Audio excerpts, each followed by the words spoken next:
Dopo quello che lei ha ricordato prima, cioè lo stop del Capo dello Stato al decreto Salva Roma, oggi il Consiglio dei Ministri ha varato un decreto mille proroghe che cerca in qualche modo di salvare il bilancio del Comune di Roma, vara altre misure tra cui quella di fermare, la possibilità di fermare gli affitti dei palazzi del potere cosiddetti, e poi ha annunciato lo sblocco dei cosiddetti fondi strutturali europei. Ascoltiamo un breve passaggio delle parole del Premier Enrico Letta nella conferenza stampa dopo il Consiglio dei Ministri. In modo tale oggi da essere in condizione di presentare questo complesso di intervento per salvare l'utilizzo dei fondi comunitari all'Italia ed evitare i soliti problemi italiani che non usiamo i fondi strutturali, che poi vanno a finire a finanziare l'Irlanda, la Spagna o altri paesi che sono più bravi di noi e si prendono anche i nostri fondi che noi non utilizziamo.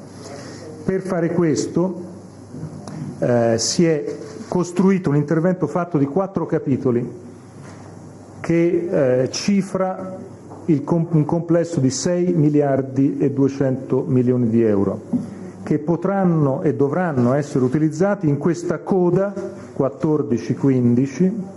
Questi 6 miliardi e 200 milioni di euro appunto che si sarebbero persi e sarebbero finiti, ripeto, all'Irlanda, alla Spagna, ai paesi che utilizzano meglio i fondi comunitari. Con questa operazione siamo in grado di riallocarli laddove li si possono spendere subito nei prossimi mesi e quindi si può evitare di perderli.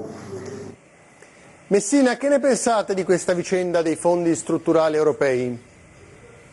Ma devo dire ben venga se non si perdono, dovremo vedere poi nel 2014-2015 se in realtà ciò accadrà. Quello che delude profondamente è che da un'ultima manovra di fine anno tu ti aspetti dei tagli significativi in quelli che sono gli sprechi della pubblica amministrazione, cosa di cui non si parla completamente. Ti aspetti in un provvedimento che si discuta seriamente di lottare l'evasione fiscale, non la piccola, la grande evasione fiscale. Tutti i provvedimenti che mancano.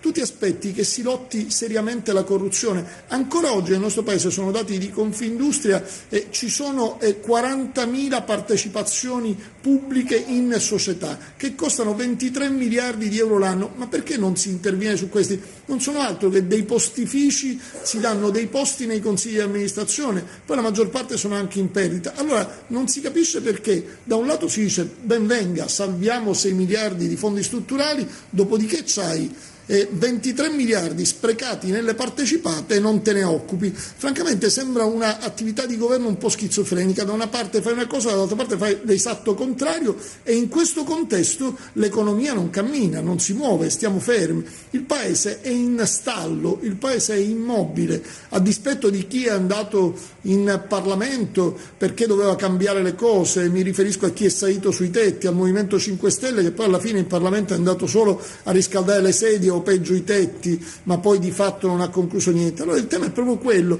tu da un governo in un momento di crisi ti aspetti delle riforme drastiche che possano rimettere in cammino il Paese. Di questo purtroppo non c'è traccia.